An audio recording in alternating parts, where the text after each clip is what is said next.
Hi everybody, welcome back for part 2 of learning about foundations.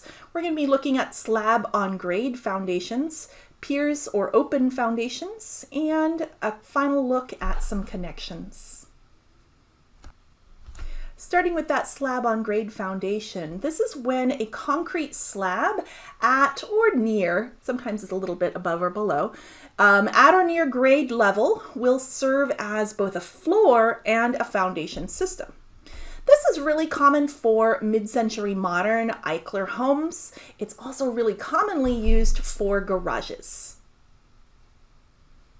There are two common ways to build that slab on grade foundation.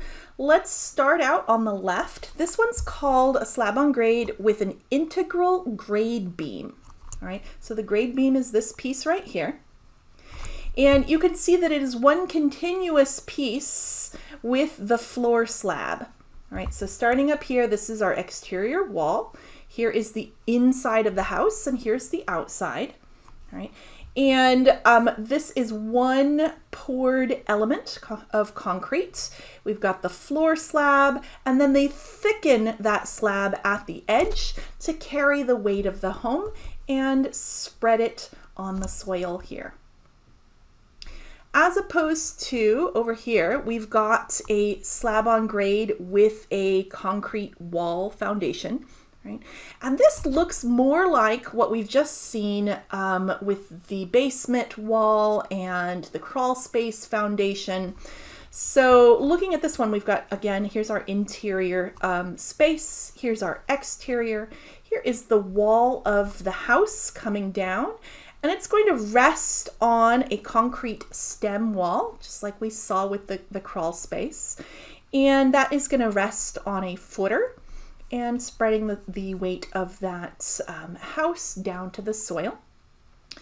And this piece right here would be a separately poured, right, two different concrete pieces. This would be the floor slab.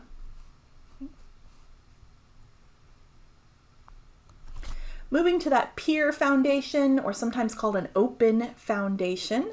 This is when the house is raised up on piers, and it's really common for very sloping sites. And it's also common for flood zones, which is what you see here in the picture. Right? You might also see it for porches and decks that are off of the house, even if the house is built with a different type of foundation. Okay. So looking at this little diagram, we've got our house here. It's held up by individual piers. Each of those is going to have a concrete footing underneath them, right?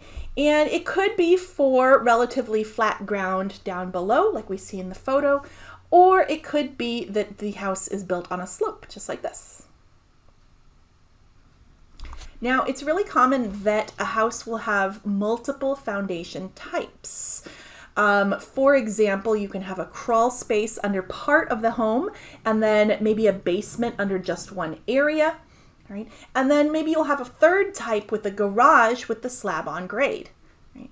Another way to combine foundation types is to add piers to your crawl space or your basement foundation.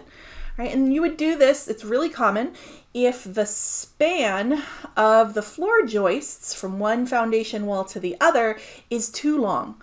All right, you can't span that far, and so you'd add a section or a line of piers, right, to support those floor joists.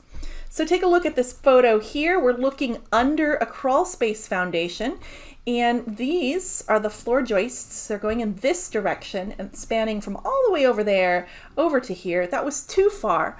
So we needed to add this is a girder, which is a larger element, right? So we needed to add a girder to support those joists, and the piers are in a row underneath that girder, right?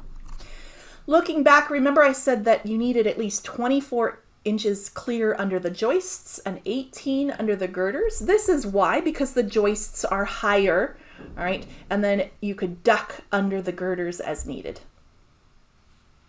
Foundation connections. The first thing that you learned about foundations way back 10, 15 slides ago was that they have two purposes. First of all, they hold the weight of the building, right, and disperse that weight into the soil below. And that's what we've been talking about so far. The second purpose is to anchor that building into the ground, right? And we do that with anchor bolts and hold downs. You're going to need both. Let's see what they are. First of all, let's look at anchor bolts over here. The purpose of anchor bolts is to resist lateral or sideways forces, right, that could cause a building to slide off the foundation. What are those lateral forces? Earthquakes, all right? We're talking about earthquakes. So it looks like this. This is an anchor bolt right here. All right, and underneath the concrete, which you can't see right here, that bolt extends beyond. All right, and it has this little turn to it so that it really grabs onto that concrete securely. Go back and look at your construction details and see if you can identify those anchor bolts. They're in there. The second one is a hold down. Hold downs also resist lateral forces, but they're slightly different ones, all right, and that's why we need both. They resist forces that could cause a building to lift or twist off the foundation. What are those? Wind events, like hurricanes, right? And so this is what a hold down looks like. It's also got a bolt, right, and goes down into the foundation, but it has this piece that really securely, you can see how strongly that's bolted, really securely connects to the wall system above. Thanks everyone. In this video, we just continued our study of foundations, looking at slab-on-grade foundations, pier or open foundations, ways that you can combine different foundations in the same home, and finally looking at those foundation connections.